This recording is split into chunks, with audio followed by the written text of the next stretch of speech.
Bonsoir à tous, bienvenue dans iWeek, toute l'actu Apple en live. On est en direct en ce mardi soir, j'espère que vous allez bien. On va passer une heure ensemble en direct avec vos messages, vos réactions, vos questions, vos commentaires avec ce hashtag que vous connaissez bien, iWeek TV sur Twitter. Vous pouvez aussi évidemment suivre le compte de l'émission, je vous y encourage, vous êtes de plus en plus nombreux. Et c'est très sympa, vous savez qu'iWeek, c'est une bande, une communauté qui grandit chaque semaine. Et ce soir, je suis très heureux de retrouver trois des visages familiers de l'émission que je vais saluer à tour de rôle, en commençant par, allez, on va pas par le plus éloigné, mais le plus méridional d'entre nous, certainement, c'est Ali Abitbol. Salut Ali. Eli, bonjour. Et qu'est-ce que je dis Ali? Eli. C'est l'accent bonjour, chinois, bonjour, tu vois. En Chine, on dit Ali. Bah écoute. Bonjour Benjamin, bonjour tout le monde. Ravi d'être là. Eli Abitbol, donc je rappelle que tu es le cofondateur de MCS, deux Apple Premium Resellers à Nice et à Cannes. Et tu es aussi un petit peu la mémoire vivante de cet écosystème, Eli. En toute modestie. Oui, bientôt 36 ans d'Apple, donc oui, je me rappelle des débuts. Eh bien, écoute, on va peut-être parler de certains débuts ensemble ce soir. On va voir vers quel sujet l'actu nous entraîne. On va garder le plus lointain de nos correspondants pour la fin. On va aller d'abord saluer celui qui se trouve l'autre côté de la France, plutôt du côté des Pyrénées que des Alpes. Et c'est Gilles Dounès. Salut Gilles. Salut Benjamin, je suis à Pau dans le Béarn. Exactement, c'est ce que je voulais dire. Oui, tu n'as pas osé, je sais que tu es un grand timide. Comment ça va Gilles? Ça va, je suis un petit peu dans le noir, puisque le retour du plateau ne se fait pas sur cette liaison-là. Ouais. Ce canal Skype. C'est la malédiction du mardi soir qui a encore frappé, comme dirait Eli. Mais je suis ravi de vous voir dans le nord. Je ne vais pas essayer de me cogner contre le conducteur et contre les sujets. Ouais, écoute, dans le pire des cas, tu peux nous suivre en direct, soit à la télé, soit sur ton iPad, par exemple. Oui, j'ai laissé tout ça à l'autre bout de la maison, donc on va continuer comme ça en apnée, on va dire.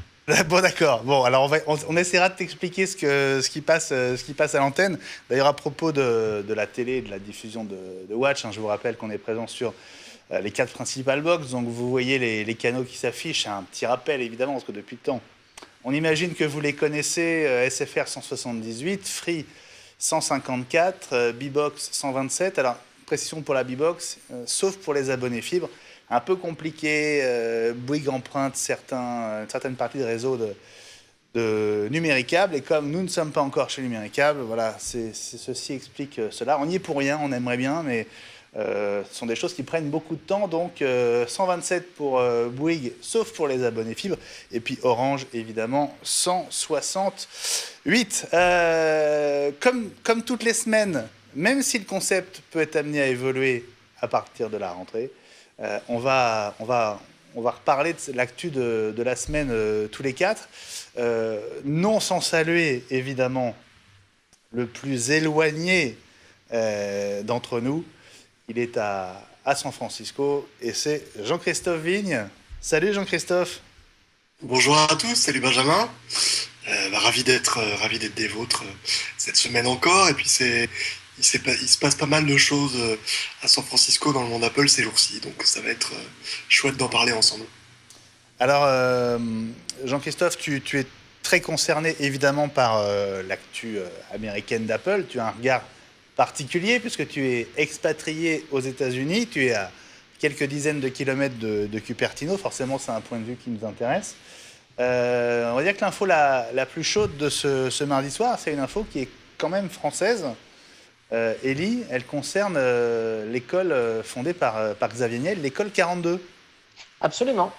C'était la petite surprise de la journée. Je ne sais pas si les autres en avaient entendu parler, mais donc il y a eu un tweet de Xavier Niel dans la journée qui annonçait que 42, donc l'école d'informatique, est maintenant présente à Silicon Valley et pas une petite présence puisqu'il annonce pour la rentrée 10 000 places gratuites et une vidéo avec tous les dirigeants connus de la Silicon Valley qui évidemment sont ravis d'apprendre cette nouvelle initiative. Voilà le tweet de Xavier Niel qui est donc est tombé à 15h03 cet après-midi. On est déjà à 679 retweets, mine de rien. Comment est-ce que tu as pris cette nouvelle, Élie ? Qu'est-ce qu'elle signifie pour toi ? Écoute, ça montre qu'il y a des entreprises françaises qui sont dynamiques et innovantes et que Xavier Niel continue à être un des gourous de cette industrie et quelqu'un qu'on suit et que moi j'admire depuis le début de Free. Et c'est quelqu'un qui n'arrête pas de nous surprendre, de prendre des initiatives et qui est dynamique et qui est un peu partout. Et moi, je suis ravi que cette fois-ci, il y ait une présence française au cœur de la Silicon Valley. On va peut-être poser la question à Jean-Christophe. Là, pour le coup, il y a un double regard, là. Oui, alors, voire même triple, parce que je sais pas si tu as accès au dernier lien que j'ai mis dans le conducteur, ça a quelques minutes sur Twitter, pour poser un peu le contexte. Alors, on est évidemment content de voir 42 arriver aux États-Unis, parce que c'est une bonne initiative et que le coût des universités ici atteint des proportions astronomiques, donc c'est une chance pour beaucoup de gens. Cela étant, 42 n'est pas la première école française dans la vallée, puisque Alberton School, qui a été créée par full disclosure, c'est des copains, c'est des Français que je connais bien, qui ont créé ça cette année. La première promo a commencé cette année, et c'est une école conçue comme une start-up. Ils ont levé des fonds. Elle est gratuite et contrairement à 42, il n'y a pas de limite d'âge. 42 pratique le jeunisme, puis il faut avoir moins de 30 ans pour venir étudier chez eux. C'est pas le cas d'Alberton. Et surtout, j'en parle ici pour une anecdote un peu amusante qu'on verra dans quelques minutes, quelques secondes je pense. Alberton a réagi à l'arrivée de 42 en reprenant une vieille pub Apple que justement dont la mémoire Ellie se souvient peut-être. C'est le fameux Welcome IBM Seriously. Quand IBM est entré sur le marché de l'informatique personnelle, Apple, à l'époque, qui avait lancé l'Apple II quelques années avant, s'était offert une pleine page dans le New York Times. Et voilà, les copains d'Alberton viennent de faire la même chose sur Twitter. Et je ne sais pas si on a le visuel, mais sinon je le retweeterai tout à l'heure pour nos followers. Voilà, ce qui est intéressant, c'est que ça prouve que l'informatique, la qualité française, la vision française de l'informatique prend pied aux États-Unis, et ça, c'est une très bonne chose. Si je puis me permettre, Gilles, je suis sûr que tu as forcément un regard sur cette annonce. Porter chance à Apple, qui s'est fait éjecter du marché de la micro-informatique au point de vue professionnel. Rapidement, malgré son retard technologique, l'IBM PC a pris le pas sur l'Apple II et rapidement ils ont perdu des parts de marché. Si je ne veux pas faire une tirade de 15 minutes, mais j'ai eu Nicolas Sadirac au téléphone il y a une petite heure. Nicolas qui est le directeur général de 42 à Paris. Et j'ai réussi à avoir un certain nombre de détails, si vous les voulez. Ah ben bien sûr. Alors c'est la même équipe pédagogique, c'est le même principe pédagogique de peer-to-peer. Il n'y a pas d'enseignants. Il y a une équipe pédagogique qui est là pour aider, pour répondre à des questions, pour faciliter un peu, mais c'est vraiment quelque chose de l'ordre de l'émulation et de la de la coopération, de l'apprentissage, du travail collaboratif entre étudiants. Et c'est la même équipe qu'à Paris, avec éventuellement des interventions par vidéoconférence si nécessaire. À tel point que les écoles sont jumelles, les élèves pourront faire 2 mois dans l'une et retourner ensuite dans leur école au départ, indifféremment. Une partie du cursus pourrait être faite dans l'une ou l'autre des écoles, je suppose, en fonction des échanges de places entre étudiants. Gageons qu'il y aura beaucoup d'Américains qui voudront venir faire un saut à Paris et vice-versa, à San Francisco. Alors, j'avais remarqué que j'ai posé la question à Nicolas Sédirac. Toute la vidéo voit défiler le gratin de la Silicon Valley ou de San Francisco, parce qu'il y a de plus en plus d'entreprises qui s'installent à San Francisco pour des raisons de coûts fonciers.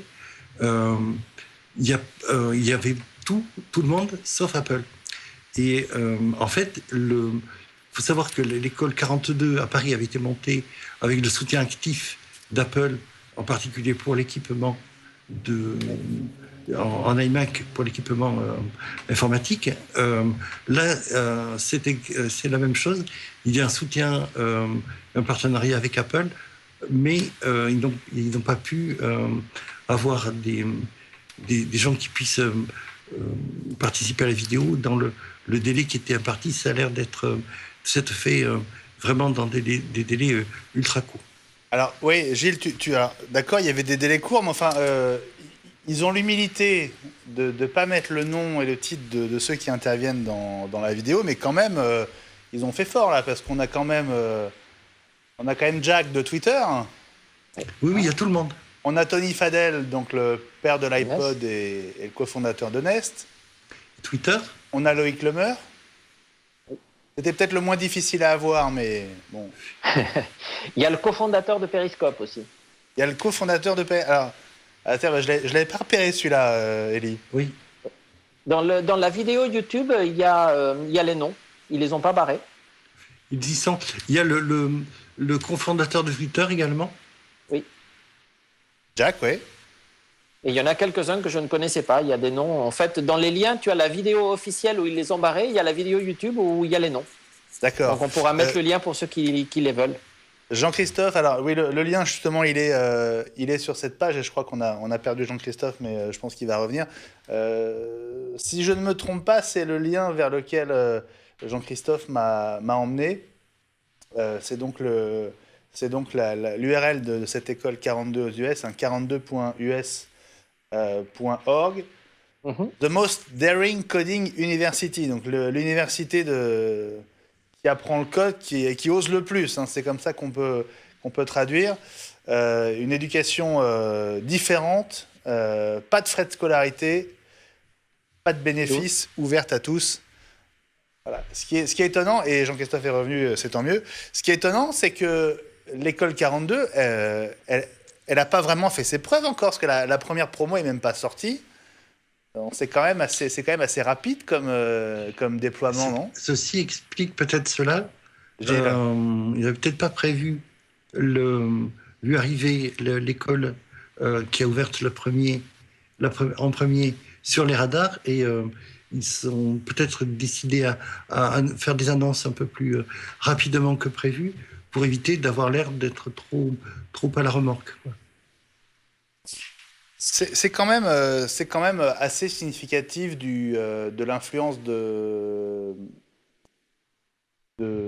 Xavier Niel, non ? Cette capacité à séduire les plus grandes boîtes américaines, à les atteindre, à les convaincre, à les embarquer. De la boîte qu'il a achetée, mais il a pris pied aux États-Unis. Il a dû avoir un certain nombre de contacts, et puis il a un passé d'entrepreneur et de la réussite de Free d'abord, puisque le modèle de Free est très disruptif par rapport à ce qui se fait dans le monde entier. Et puis il était un des pionniers du Minitel, qui a été aussi regardé beaucoup aux États-Unis, à tel point que le design du Mac 128 est en partie inspiré du Mac, du Minitel, dont Steve Jobs s'était fait commander un exemplaire. Plus récemment, quand même, Gilles, Élie et Jean-Christophe, on peut dire que Xavier Niel, il a fait parler de lui aux US beaucoup il y a quelques mois, parce qu'on va quand même rappeler qu'Iliade était candidat au rachat de T-Mobile, hein, n'est-ce pas, Jean-Christophe ? Tout à fait. Alors T-Mobile qui n'est toujours pas vendu. T-Mobile. Donc, pardon, Benjamin ? T-Mobile, excuse-moi. Ah, excuse-moi. T-Mobile qui n'est toujours pas vendu. Ça évite de confondre avec Playmobil, c'est pour ça. Exactement. Ce qui prouve bien que l'initiative de Niel n'était pas très sérieuse à l'époque.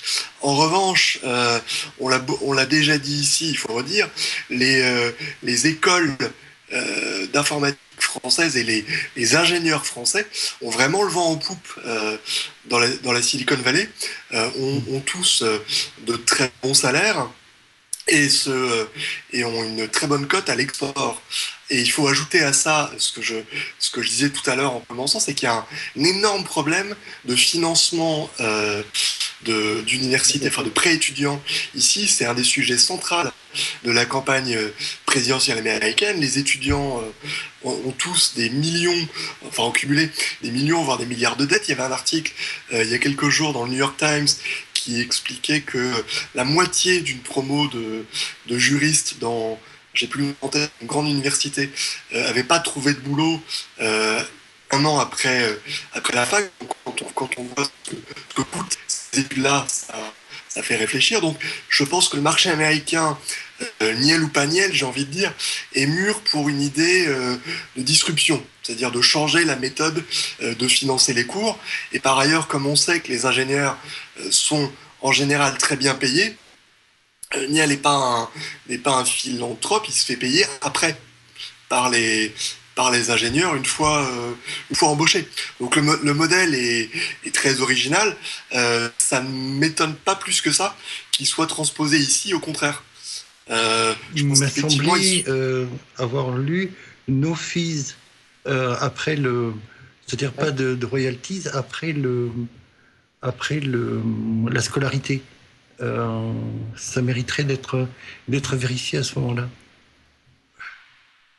Apparemment, il n'y a pas de frais de scolarité. Non, il y a pas de le frais lien de que tu as donné. Une fois qu'on est admis, il n'y a pas de frais de scolarité, apparemment. Non, il faut juste prouver qu'on est brillant en code. Il y a quand même une sélection à l'entrée. Ils ne prennent pas n'importe qui ayant un niveau bac. Hein. Ils font des tests très poussés. Il faut être fort, il faut avoir envie de bosser pendant des heures assez dingues. Mais je pense qu'il y a pas mal de jeunes qui sont attirés par ça. Ceux qui sont passionnés par l'informatique et qui n'ont pas les moyens vont être ravis d'aller là-bas. Pendant, je ne me souviens plus de la durée exactement, mais on est en situation de devoir rendre un projet et de montrer qu'on est efficace en configuration de travail collaboratif.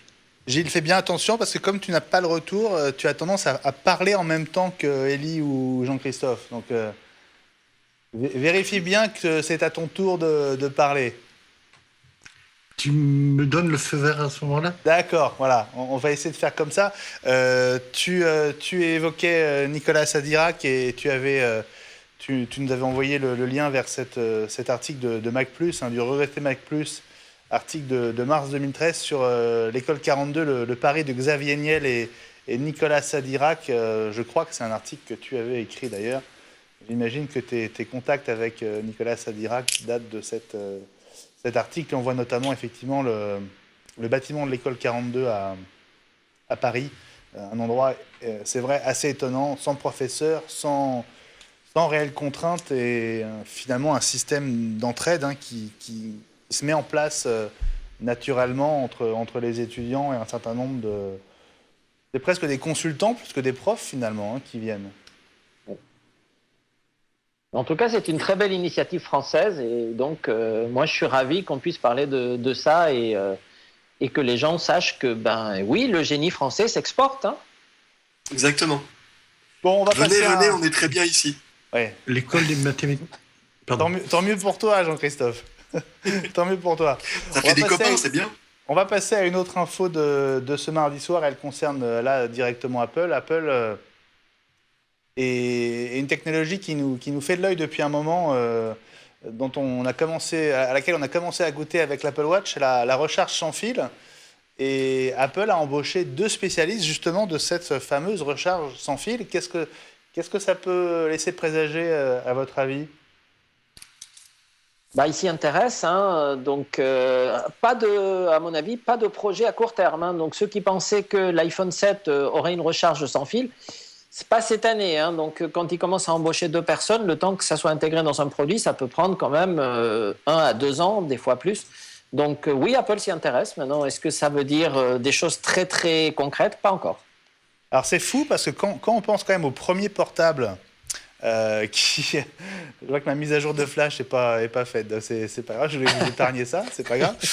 Quand on pense que les premiers portables qu'on a pu recharger par induction, ça devait être les Nokia, les Lumia, il y a au moins 3-4 ans, je pense. Hein. 3-4 ans. Ouais, c'est ça. Hein. Comment ça se fait Mais c'est ce qui est, qu'Apple mais c'est n'ait ce pas qui est encore intéressant. intégré cette techno? On va voir comment ça se passe, mais il y a déjà un standard de fait sur la recharge. Alors, Ellie ou Gilles, le standard QI, je crois, QI, qui fonctionne Ouais. très bien sur les smartphones Android. Je sais qu'il y a des tests qui ont été faits avec les chargeurs Apple Watch. C'est évidemment pas compatible. Du coup, la question qui se pose, c'est est-ce qu'Apple prend son temps pour inventer quelque chose de radicalement différent, pas compatible mais meilleur, par exemple plus rapide, ou ce genre de choses, ou si effectivement on aura juste un standard supplémentaire compatible ou non avec l'Apple Watch. À la limite, c'est pas. On se souvient que Phil Schiller, il y a quelques années, avait dit de toute façon, le rechargement, c'était avant l'Apple Watch, le rechargement par induction, ça sert à rien parce que il faut quand même brancher le chargeur. Il n'a pas tort. Du coup, peut-être qu'Apple prend son temps pour faire ça mieux. Voilà, il faut. Ouais, mais en plus, là, c'est ça vraiment me dérange du pas que temps, ça hein. prenne du temps. Alors, petite précision quand même, donc il y a eu 2 embauches qui datent apparemment d'il y a 4 mois, mais en tout, depuis 2 ans, Apple a embauché une douzaine de spécialistes de l'induction, si je lis bien. Les 2 nouvelles recrues viennent d'une start-up qui s'appelle Ubeam. Mhm. Oui, parce que c'est du vrai sans fil. C'est-à-dire qu'il n'y a pas d'induction. Ouais. Là, c'est vraiment, je ne sais pas si c'est du Ça. Wi-Fi ou autre chose, mais c'est du vrai sans fil. Alors après, quelle est l'efficacité de ces recharges dites sans fil? Est-ce qu'Apple ne veut pas faire mieux? Je ne sais pas. C'était Bon. des ultrasons. Apple a déposé un certain nombre de brevets depuis une petite paire d'années. De manière générale, Apple fonctionne de façon assez claire, soit, comme a dit Jean-Christophe très bien, soit ils réinventent la roue et ils mettent des pneus autour et ça marche vraiment beaucoup mieux, soit ils adoptent le marché, la solution du marché, comme ils ont pu le faire par exemple avec, je vais dire une bêtise puisque c'est eux qui ont défriché, mais l'USB ou des choses comme ça. Ils prennent une technologie sur étagère avec des partenaires fiables et ils l'intègrent à leur produit. Vraisemblablement, on est sur la première solution.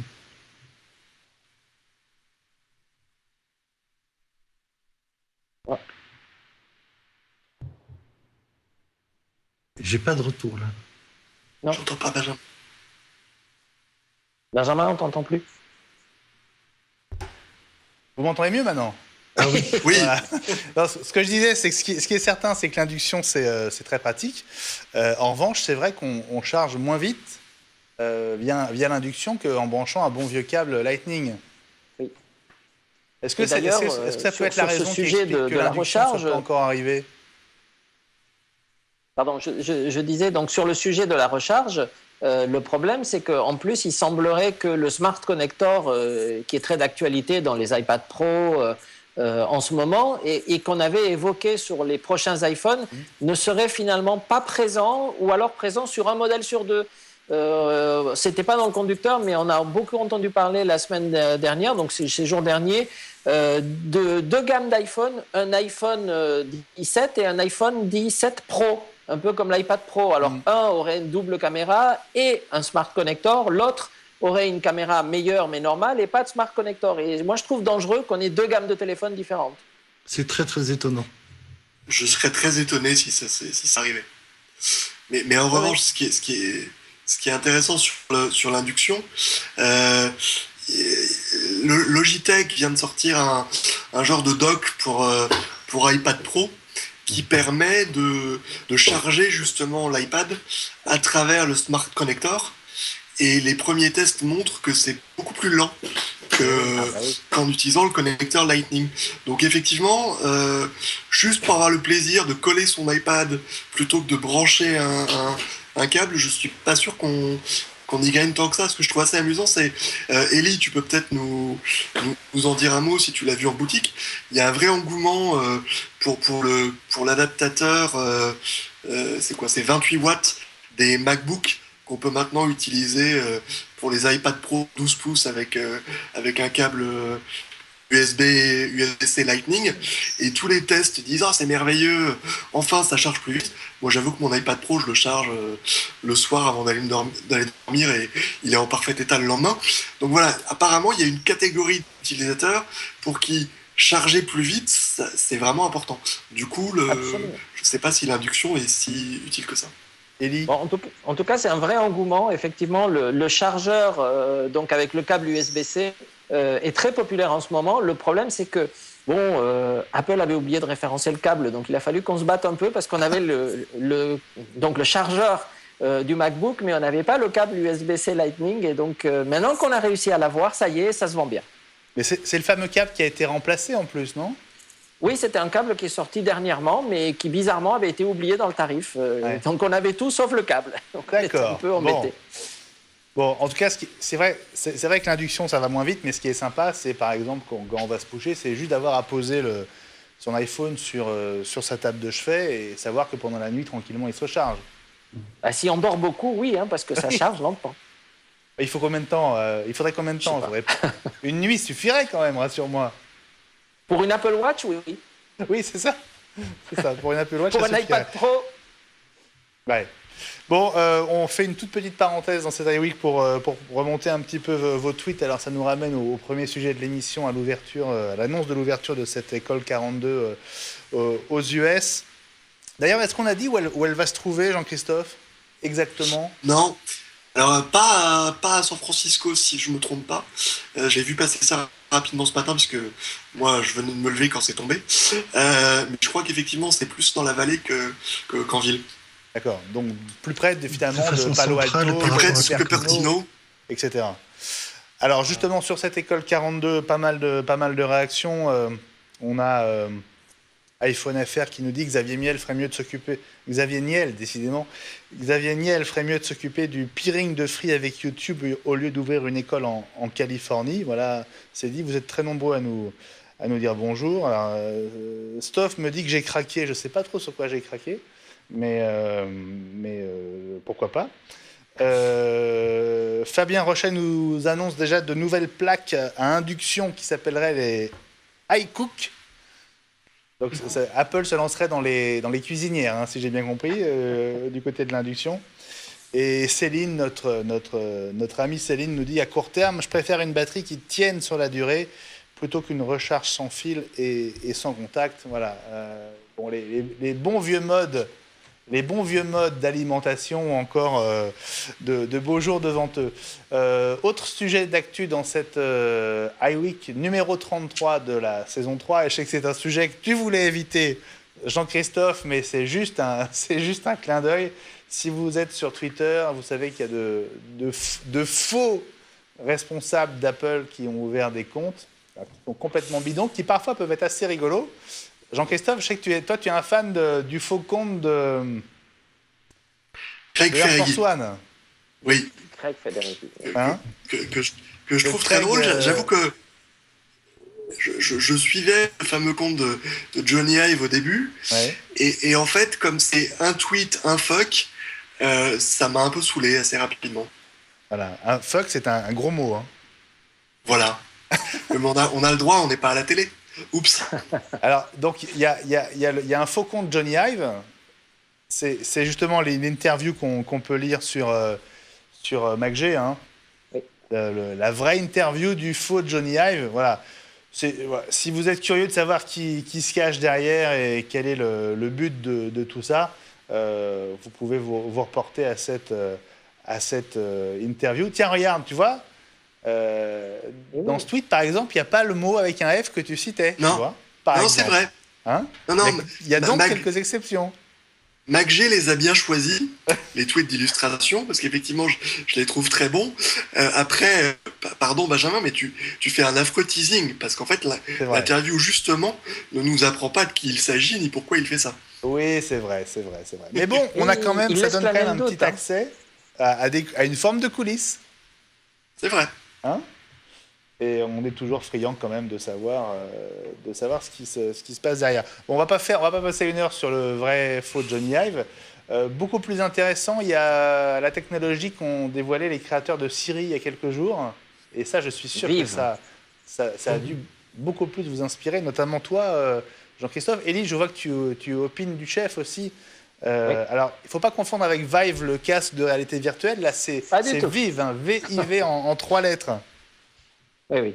C'est une technologie qui a l'air très prometteuse et on a beaucoup parlé de Siri, des créateurs de Siri dernièrement. Donc d'abord à cause de Vive et ensuite parce qu'il y a eu des interviews non pas d'un des créateurs, mais en tout cas de quelqu'un qui a dirigé Siri quand Apple a racheté la société. Et c'est assez rigolo d'ailleurs. Après on va parler de Vive parce que tous les médias français, toutes les chaînes de télé, de radio, etc., ont parlé du père de Siri en parlant de Luc Julia, qui en fait était le patron de l'équipe Siri chez Apple, mais pas un des 2 cofondateurs, pas un des créateurs. Et donc il s'en est occupé chez Apple, mais ce n'est pas lui qui l'a designé. Donc c'était une petite précision qu'il fallait quand même apporter. Parce qu'on a un peu trop tendance à faire du cocorico assez vite en disant le papa français de Siri. Non, ce n'était pas le papa, hein, c'était juste un directeur. Mais bon, à part ça, les 2 cofondateurs sont cités dans l'article et à l'écran, tu as un des 2. Alors, ça s'est passé pendant une conférence TechCrunch à New York. Jean-Christophe, qu'est-ce qui t'a le plus étonné ou qu'est-ce que tu as retenu de cette première présentation ?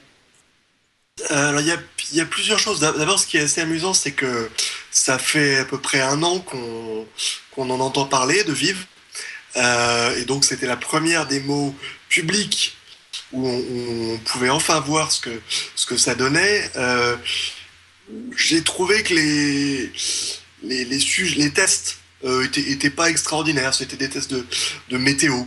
Mais effectivement, ça montrait bien la complexité de la reconnaissance de Vive à qui on peut demander quel temps fera-t-il à cet endroit demain à 17h, et elle prend les blocs de phrases qu'elle scinde pour ressortir une réponse. Ce qui est plus passionnant, je dirais, c'est moins c'est pas la démo qu'on a vue. C'est un téléphone qui tourne, c'est un iPhone qui a été utilisé pour faire la démo, donc ça en soi c'est intéressant, ça prouve que ils ne sont pas rancuniers. Mais ce qui est chouette, c'est tout l'écosystème, et en fait, Vive va d'abord être un SDK pour que les développeurs puissent eux-mêmes créer leurs propres phrases, les propres questions auxquelles l'assistant va répondre. Et donc Vive a annoncé qu'il travaillait avec des gens aussi divers que Uber, de la livraison de nourriture, enfin plein de choses comme ça. Et donc on peut vraiment s'imaginer, pour les fans d'Iron Man, se créer son Jarvis à la maison, ce qui manque encore à tous les assistants actuels, puisqu'on est sur, en fait, que ce soit Siri ou Alexa d'Amazon dont on a déjà parlé ici. En gros, l'outil est chez vous, mais toute l'intelligence se fait à distance, et seuls Amazon et Apple peuvent créer les phrases clés. On peut biaiser avec d'autres protocoles, mais le gros du travail est quand même fait en interne dans ces entreprises-là. Je pense que Vive a justement la possibilité, pour tous les petits géotrouve-tout que nous sommes, de créer nos propres assistants, et donc ouvre la porte, fait chauffer, monter, ce genre de choses, sans avoir à attendre la WWDC par exemple, pour avoir des nouvelles fonctions seulement une fois par an. Ouais. Donc ça, je trouve Ce ça qui est assez le chouette. plus étonnant d'ailleurs dans Vive, pardon, Oui, vas-y. oui, ce qui est le plus étonnant dans Vive, c'est la capacité de faire de l'autoprogrammation. Ils en parlent presque à la fin de la démo, c'est-à-dire que Vive est capable d'écrire lui-même son propre programme d'interprétation des règles. Et tout à l'heure, Jean-Christophe parlait effectivement d'Iron Man et de Tony Stark. Et pour ceux qui suivent les films, un des dangers justement, c'est à partir du moment où on a de l'intelligence artificielle, qu'elle est capable elle-même d'écrire un programme. Et vous savez qu'il y a plein de gens qui craignent beaucoup, depuis qu'on a vu Terminator, la prédominance un jour de l'intelligence artificielle.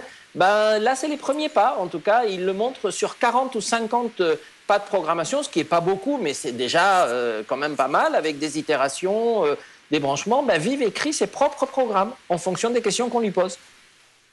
Et juste pour bien comprendre, parce que quand Apple a racheté Siri, en fait, ils ont acheté la techno, mais pas l'équipe. C'est ça qui a continué à vivre sa vie et à lancer le projet. Non, L'équipe l'équipe est est partie assez tôt.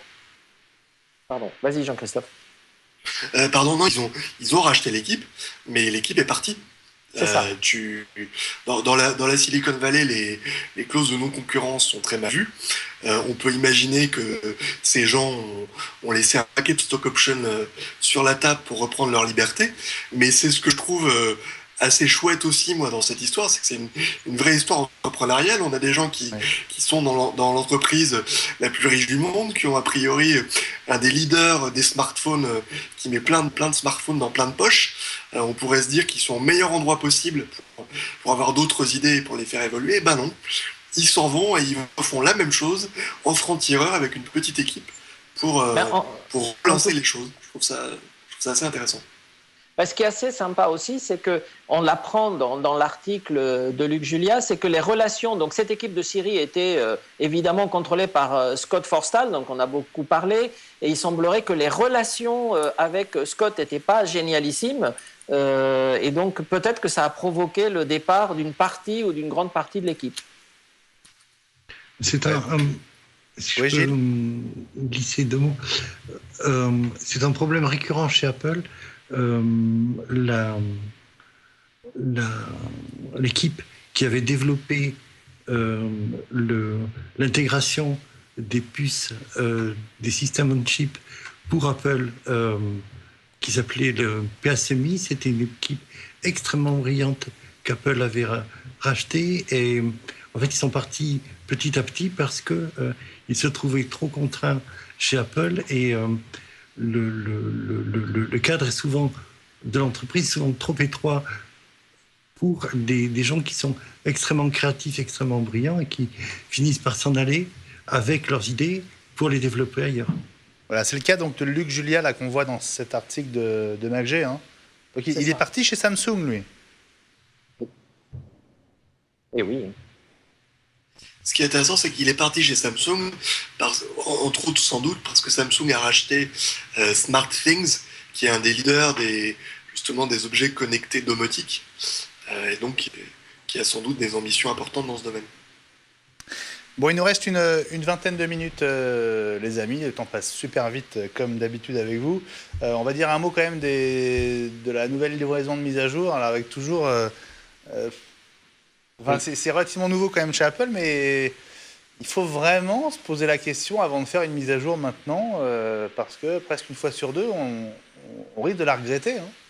Il y a des petites surprises, et c'est là où Guillaume va nous manquer aujourd'hui, avec ses sages conseils. Là, il s'éclaterait là ce soir, hein, Guillaume. En tout cas, il y a des mises à jour qu'on peut faire sans trop de soucis. Pardon, Elie. macOS pose pas de problème. Donc, pour ceux qui veulent y aller, ils peuvent y aller. Je l'ai faite, je l'ai testée, il n'y a pas de souci. Par contre, iOS 9.3.2 semblerait ne pas trop apprécier les nouveaux iPad Pro, et il semblerait que dans certains cas, certains iPhones aussi se bloquent. Donc, moi, si j'étais vous, j'attendrais un tout petit peu avant de la faire. Alors, pour OS 10, donc c'est la 10.11.5. C'est ça. Donc la 5e mise à jour mineure de El Capitan qui est dispo. Là, tu nous dis, Elie, il n'y a pas de problème ? Il n'y a pas de problème. Je l'ai faite ce matin. Je l'ai testée toute la journée. Derrière arrive toute une série de mises à jour en cascade parce que le nouvel iTunes, dont on va peut-être parler après, parce que là, c'est une vraie nouveauté avec une vraie nouvelle interface, ne s'installe pas si on n'a pas la dernière version. En tout cas, il la propose dans le lot de mises à jour groupées. On va prendre dans l'ordre. Donc, depuis ce matin, elle marche bien. Il y a aussi des nouvelles versions de pages, Keynote, Numbers. Il y a des nouvelles versions de Xcode qu'on attendait. Il y a des nouvelles versions de configurator pour les iPads. Et si on ne l'a pas faite, on ne peut pas mettre à jour en 9.3.1 parce que sinon il y a des choses qui se 9.3.2 pardon sur iOS. Donc tout ça est un peu lié. Mais en tout cas, les versions impaires de macOS ou de macOS 10 sont toujours bonnes jusqu'à présent et depuis pas mal de mises à jour, les impairs marchent mieux que les pairs. Donc celle-là, on peut y aller. Ça ne vaut que pour OS 10, ça. Oui, que pour OS 10. Voilà, OS 10, donc la 10.11.5, c'est bon. Yes. Vous êtes tous d'accord, Jean-Christophe? Oui, pareil, j'ai mis à jour mes Macs qui vont bien. Bon, Gilles, tout va bien? J'en ai mis un à jour. J'ai surtout regardé iTunes. Alors, ce qui est très, très étonnant, c'est qu'on hurle depuis des années après l'interface d'iTunes. Si ma mémoire est bonne, à peu près le moment où la vidéo a été intégrée à iTunes, qui fait 10 ans. Et là, il a suffi que Apple retourne le menu qui était horizontal et le mette de façon verticale pour que ça soit de suite plus évident. C'est assez étonnant, quoi. En même temps, bizarre, parce que cette interface latérale dont on parle beaucoup, on pouvait la mettre dans l'ancienne version. Moi, je l'avais configurée comme ça depuis très longtemps. Ouais, honnêtement, c'est pas la nouvelle version d'iTunes qu'on attend depuis des mois. Hein. Non. C'est juste un petit coup de peinture. Il y a un menu déroulant au lieu d'icônes, principalement pour passer de apps à musique à vidéo. Avant, on avait des petites icônes qu'il fallait paramétrer si on les voulait toutes. Là, c'est un menu déroulant, donc on clique dessus et on choisit celle qu'on veut. Bon, à part ça, il y a des petits changements dans l'interface. C'est beaucoup plus fonctionnel, Store, etc. En attendant mieux éventuellement, mais à moins de scinder chaque fonctionnalité comme ils ont fait jusqu'à présent sur iOS, je vois pas très bien comment ils pourraient organiser ça mieux. C'est ce qu'on s'était dit, Gilles. Il faut tout reprendre à zéro. Il faut tout remettre à plat pour iTunes. Depuis des années. Il y a même un vice-président exprès pour ça. Bon, voilà quoi. C'est pas. Ça devient extrêmement compliqué au fur et à mesure qu'on rajoute des fonctionnalités. Mais peut-être que Jean-Christophe va avoir des choses à dire. Non, enfin, je voulais sur le point de la nouvelle version qu'on attend tous. Vous vous souvenez qu'au moment de l'annonce des résultats financiers, on avait noté que les services prenaient une place de plus en plus importante.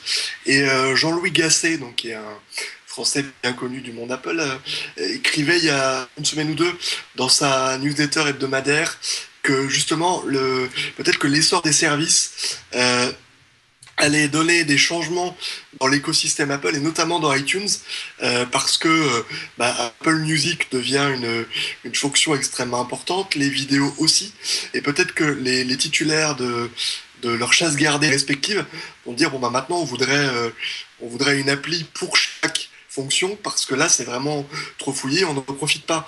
La semaine dernière il y a eu des commentaires sur les podcasts, qui est en fait une industrie qu'Apple a portée quasiment sans le savoir et dont elle s'occupe quasiment pas aujourd'hui, alors que aux États-Unis, en tout cas, je sais pas quel est l'état du marché en France, mais aux États-Unis, ça rapporte de l'argent et les podcasteurs dans le monde Mac et ailleurs gagnent une partie de leur vie. Pas en France. En France, ça rapporte pas d'argent. C'est ça. Mais alors que les Gruber et les Jason Snell, eux, ont 2 à 3 podcasts par semaine et justement gagnent de l'argent grâce à la pub. Tous ces gens-là, au bout d'un moment, ce sont des acteurs économiques qui pourraient demander, un truc tout bête, une application podcast digne de ce nom qu'on ne doit pas chercher au milieu de 5 sous-menus, par exemple. Bon, alors, 2 petites remarques sur iTunes pour compléter. Ouais. La première, c'est que cette nouvelle version est censée corriger le bug qui efface les bibliothèques musicales, et on en a parlé, et vous savez que je suis une des victimes qui a perdu une partie de ma collection. Et ça avait commencé à se savoir un peu partout. Et donc, Apple a normalement corrigé le bug cette fois-ci. Tu nous en as parlé il y a quoi? Il y a un mois, hein? Pardon? 3 semaines, un mois, tu nous en as parlé. Oui, oui. Donc là, ils l'ont corrigé. Ouais. Mais je n'ai pas récupéré ma musique. Hein. J'attends peut-être qu'il me la redonne, mais j'y crois pas. Et l'autre chose, à titre de boutade, et en parlant de Not Johnny Ive, puisqu'on l'a évoqué tout à l'heure, il a fait un tweet extrêmement drôle en disant « Je suis désolé de vous décevoir, mais est-ce que ça vous dérangerait vraiment si l'Apple Car, quand elle sortira, était paramétrable et contrôlable par iTunes ?» Non, mais c'est vrai? Bon. C'est vrai, Ellie? Ah oui, j'ai le tweet. Oui, le vrai Johnny Ive? Non, Not Johnny Ive a dit ça, ouais. Mais non. Le vrai faux. Ah, le vrai faux. Mais oui, Not Johnny Ive. Je vois mal le vrai Johnny Ive même mentionner un nom comme un iCar, ça me semble. Not Johnny Ive. Ouais, d'accord, ok. Bon, il faut quand même qu'on dise un mot de la mise à jour d'iOS, parce que si celle d'OS 10 pose pas de problème, la mise à jour 9.3.2, qui est censée corriger des bugs et améliorer la sécurité, comme tu le disais tout à l'heure, elle peut poser des problèmes, notamment à ceux qui ont un iPad Pro 9,7 pouces, c'est ça? C'est ça. Ça génère une erreur qui oblige à restaurer l'iPad, et donc si on n'a pas fait un backup avant, on perd tout. C'est très, très embêtant, ça. Ah oui. Mais surtout, faire toujours un backup avant de faire une mise à jour. Toujours. T'as eu ce genre de problème, Jean-Christophe? Pardon, Benjamin? Est-ce que tu as eu ce genre de problème avec cette mise à jour d'iOS? Eh bien, je ne l'ai pas encore installé. Ah, t'as bien fait. Justement parce que j'ai attendu un petit peu, et quand j'ai vu les premiers reports, je me suis abstenu. Mais cette erreur 56 qu'on voit là, c'est pas l'erreur qu'on avait vue sur les iPhones il y a quelques semaines? Avec le bouton... non. Le bouton... Elle n'avait pas le même numéro. Le Touch ID. Le Touch ID? Non, c'était pas la 56 aussi? Non. Non? Non. Non, c'est mes yeux. Voilà. Ok. Ok. Et il faut quand même qu'on dise un mot aussi de la mise à jour de l'Apple Watch, Ellie. Oui, mais pour l'instant, on n'a pas trop de détails. Donc, il y a un nouveau WatchOS. Donc, pour le faire, il faut avoir fait la mise à jour iOS, sinon l'application n'est pas à jour. Et donc, comme je ne l'ai pas fait, je n'ai pas mis à jour WatchOS. Donc, je n'ai pas trop de détails. Ils disent, en tout cas sur le site Apple, qu'il y a des correctifs de sécurité et des améliorations de performance, mais pas de détails, à moins que tu en aies trouvé. Moi, je n'en ai pas trouvé. Non, c'est vrai qu'il n'y a pas de détails. C'est juste une mise à jour au profit de la stabilité, quoi. C'est ça. Et tvOS aussi, puisque l'Apple TV 4 a aussi reçu sa mise à jour, mais on ne sait pas ce qu'elle fait de plus. Il nous reste une petite dizaine de minutes. On a encore quelques petites infos à passer en vue. Je jette un œil à vos messages sur Twitter. Bon, pas mal de messages en ce qui concerne iTunes. Hein. Stuff nous dit qu'avant iTunes, c'était un soft de musique avant-gardiste. Là, les mises à jour ne changent rien.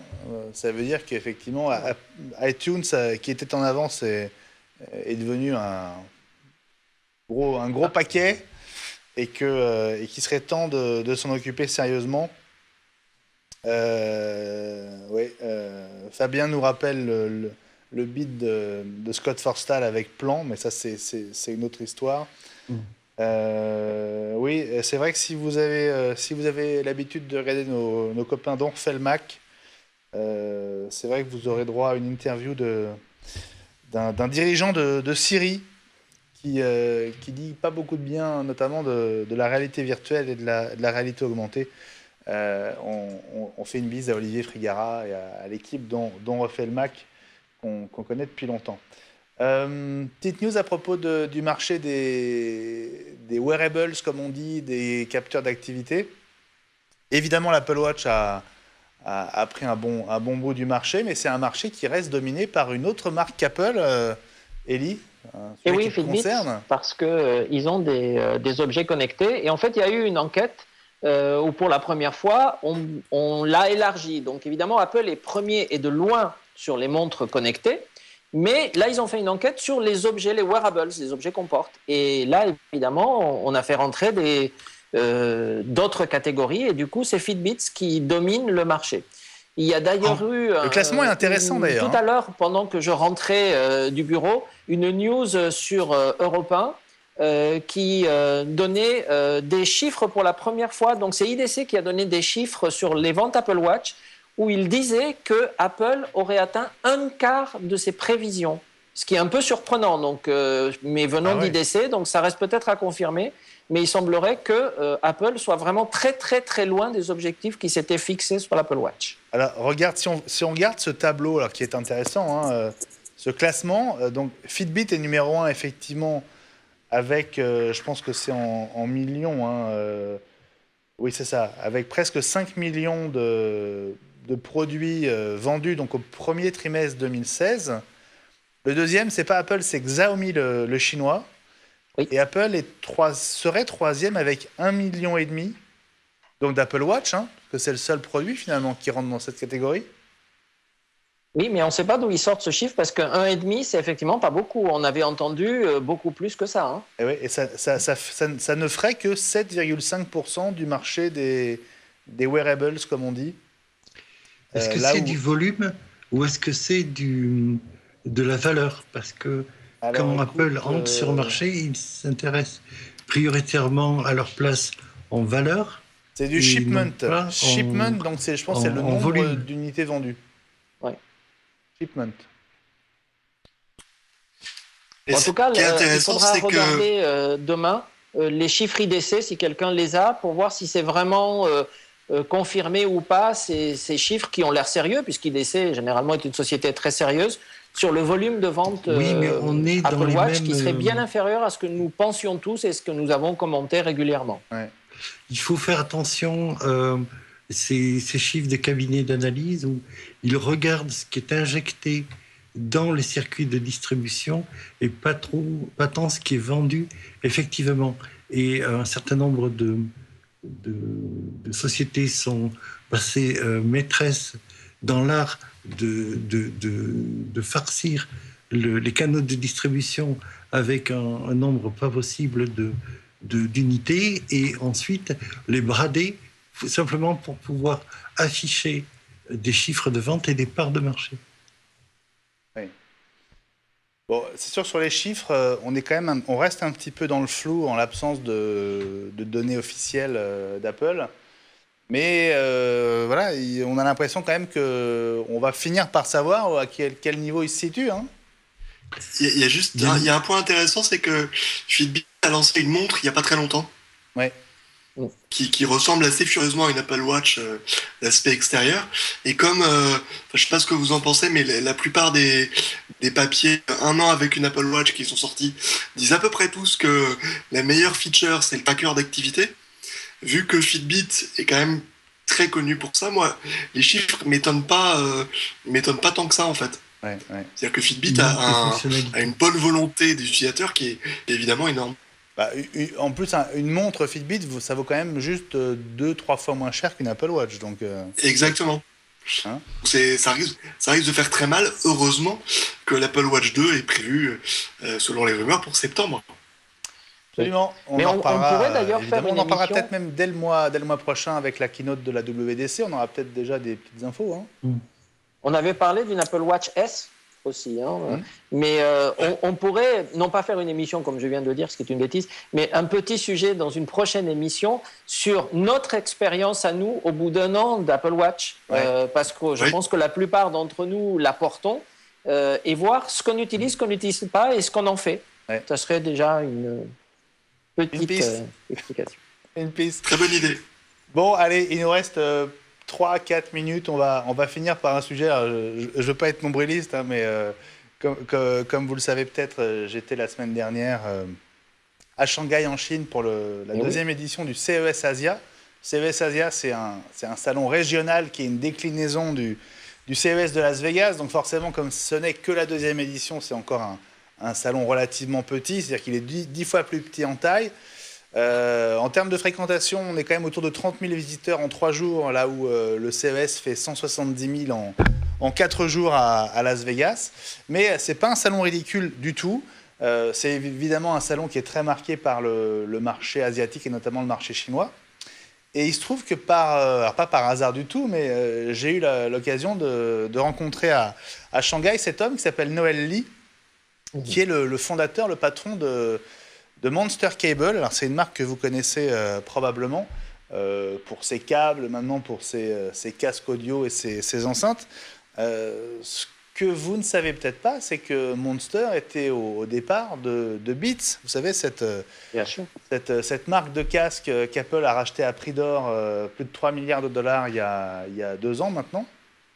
Et l'histoire que m'a raconté Noël Live, elle est finalement assez intéressante. Alors je vous renvoie à cette interview donc, que j'ai publiée sur le Figaro.fr. Vous avez tout le détail de l'interview. Je sais, Gilles, que tu l'as lu avec intérêt. Qu'est-ce que tu as appris ou qu'est-ce que tu en as retenu? Alors j'en ai appris comment dire, la base, le substrat sonore électronique de Beats qui était dû à Noel Lee et à Monster. Au départ. Sachant que c'était plutôt la partie Yevin et je ne me souviens plus du nom du rappeur, était plutôt de l'ordre du carnet d'adresses, en fait, si on veut caricaturer un peu. Et, ce que j'ai appris, c'est que ça avait été vendu à HTC, c'est ça? Oui, ça a été... Voilà. Alors, bon, pour faire simple. Au passage, on aurait eu une dépréciation des avoirs de Noel Lee et qui aurait été, d'après ce qu'il dit, hein, ça va être à la justice de trancher, qui aurait été du coup spolié dans l'affaire, dans la mesure où la première... le deuxième deal se serait fait à son désavantage. Il aurait abandonné entre-temps ses parts de la société.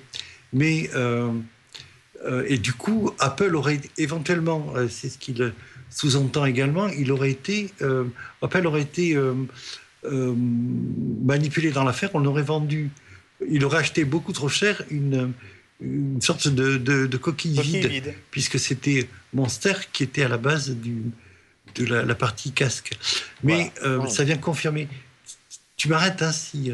Oui, il ne nous reste pas beaucoup de temps, effectivement, Gilles. C'est effectivement donc, il faut ça dire le fond de l'histoire. Ça vient confirmer en quelque sorte ce dont on se doutait, c'est que ce n'était pas tant les casques et l'électronique qui intéressaient Apple dans le rachat de Beats, mais le carnet d'adresses de Jimmy Iovine et éventuellement les capacités de réseau social qui étaient intégrées à Beats. Voilà, Gilles, c'est effectivement ça. Je voulais t'interrompre, mais tu ne m'entendais pas, c'est pas très grave. Voilà, je vous renvoie effectivement à l'interview sur le Figaro.fr, donc cette interview de Noel Lee, qui annonce d'ailleurs que d'ici une dizaine de jours, il espère voir Tim Cook à la barre d'un tribunal de Californie pour s'expliquer sur le rachat de Beats il y a 2 ans. Noel Lee veut savoir si Apple et le conseil d'administration notamment avaient eu toutes les infos à l'époque, notamment sur le rôle qu'avait joué Monster pour construire Beats. Donc si Tim Cook se retrouve à la barre dans une dizaine de jours, vous pourrez dire que vous l'avez su en premier en lisant cette interview sur le Figaro.fr. Voilà, merci beaucoup les amis d'avoir été avec nous pour ce 33e numéro d'iWeek saison 3. Salut à Ellie, salut à toi Alice. Ben, à bientôt alors. À très bientôt, Ellie. On va aussi saluer du côté de San Francisco Jean-Christophe Vigne. Salut Jean-Christophe. Salut à tous, ravi d'avoir été avec vous. Très belle journée. Idem pour nous, Jean-Christophe. Et puis, salut à toi, Gilles, du côté de Pau. Salut à toi, Benjamin. À bientôt peut-être.